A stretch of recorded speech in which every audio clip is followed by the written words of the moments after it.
For days ago, my missing son was found. The problem is I don't have a son. It was Friday morning. I started my day nursing a hangover from the night before, drinking my way through a pot of coffee and munching on toaster strudels. Real healthy, I know. I had a morning filled with Zoom meetings and was feeling thankful for the option to keep the camera off because, let's face it, I'm not as young as I used to be, and good lord, does a night of drinking do some damage.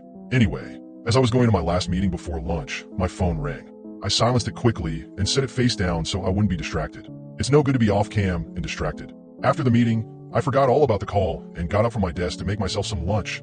A salad with grilled chicken. Cancels out the toaster strudel, right? Right? Just as I sat back at my desk, my phone rang again. When I picked it up, I saw I had 5 missed calls. 2 from my husband, Dylan, and 3 from a number I didn't recognize. What the heck? I dropped my fork and mashed the answer button. It was the latter that was calling me back. Hello. Hi. Is this Mrs. Harding? Who's this? I asked. This is Detective Phillips from the police department. My mind jumped to the missed calls from Dylan. Oh God. Did something happen to him? A car accident? A shootout? Fuck. My heart was beating out of my chest. Words lodged in my throat like a wad of wet bread. I sputtered, then asked, Is my husband all right? What? The detective said, obviously confused. My husband, I gasped. Is that what you're calling about? Oh no, ma'am. Thank God. I breathed. What can I do for you? Ma'am, I'm calling because we found your son. Shock prickled through me. Excuse me?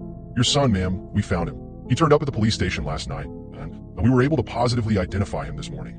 My mind started spinning at the detective's words. He must have the wrong Mrs. Harding. I don't have a son. I don't have any children at all. Dylan and I never wanted them. We have a nice life, just the 2 of us and our dog, Gus. Financially, we do well. We can pick up and travel whenever we want. Besides, I just never had that maternal instinct. And there's nothing freaking wrong with that, despite what my mother thinks. Hello? Ma'am? Did you hear what I said? The detective's voice jarred me from my thoughts. Yeah, but we need you to come down to the station. Your husband is already on his way. Dylan was? Why? I think you must have the wrong number, Detective Phillips. Shit, he swore. Is this Alyssa Harding, address 563, Pine Tree Court? Yes, it is, but... Phew, the detective said. Thought I'd really messed up there. You're definitely the Mrs. Harding I'm looking for. Please come down to the station at 555 Wilson Avenue ASAP. Before I could get another word out, the call disconnected. I pulled the phone back from my head and stared at it in disbelief. I was the Mrs. Harding he was looking for? It didn't make any sense. What made less sense was that Dylan was headed to the station too. I logged off work, changed out of my work clothes consisting of yoga pants and an old t-shirt, and pulled my hair up into a messy bun. Gus Tapp danced around me as I hurriedly got ready.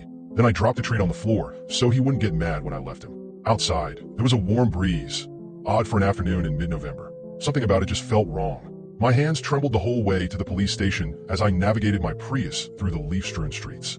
I pulled up outside the low brick building and heard my name the second I stepped out onto the street. I turned. Dylan was rushing toward me, a grin plastered on his face. I almost didn't recognize him. Alyssa, God, I tried to call you twice. Why didn't you pick up?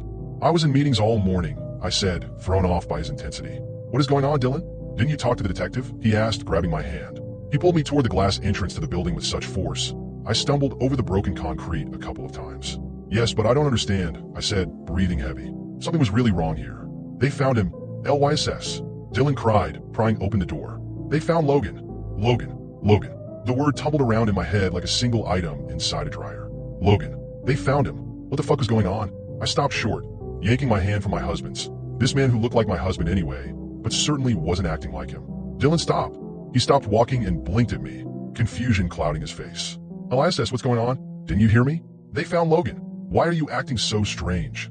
I bit down on my tongue, fighting the urge to unleash a series of swear words. I wasn't the one acting strange here. Why couldn't he see that? Who the fuck was Logan? Why were we even here? I took a deep, measured breath. Dylan, I don't know what's going on. I don't know who Logan is, and why the fuck we should care that they found him. My words were like a slap to the face. Dylan recoiled, a look of disgust coming over him. His eyes darkened, and he leaned in close, murmuring to me, hot breath washing over my face. Please don't do this right now. Just come with me. I wanted to turn around and walk away. But I didn't. I should have. If these past 4 days have taught me anything, it's that following Dylan through that police station was the worst mistake I've ever made in my life. But something inside me told me to go with him. Curiosity, I guess. Wanting answers. The urgency in Dylan's demeanor. I should have fucking run. Fine, I said quietly. We took the elevator up to the 2nd floor and pushed through a set of double doors to a reception area. Dylan approached an officer behind a desk. Mr. and Mrs. Harding here to see Detective Phillips, he said. The officer's face lit up. Yes, of course, he's waiting for you. You can head right back to his office. He pointed straight back through a maze of cubicles, and Dylan motioned me forward. Dread snaked through me, and my legs started to tremble as we walked. Officers in cubicles stopped to stare at us. One was even crying, wiping tears from her cheeks with a wad of tissues. What was with all the fucking dramatics? The office door swung open before we even got there, and a man in his mid-40s with a slight pot belly and a full beard grinned out at us. "He's right in here, folks, come. He's been waiting anxiously for you." He sounded so excited, it was almost contagious, until I remembered that there was nothing to be excited about. Whatever was going on was seriously fucked up. Dylan went first, stepping over the threshold and into the small office. I saw his body tense, then relax with a rush of breath. "It really is you," he cried, his voice breaking. "LYSS, it's him. After all this time, our son has come home." I stepped timidly into the office. A boy, maybe 6 or 7, sat perched on a chair, his dark curly hair disheveled and standing up at odd angles on his head. He clutched a juice box in one hand and a ratty teddy bear in the other. He was pale, but his cheeks were unnaturally rosy, and he looked up at us with the darkest, widest eyes I've ever seen.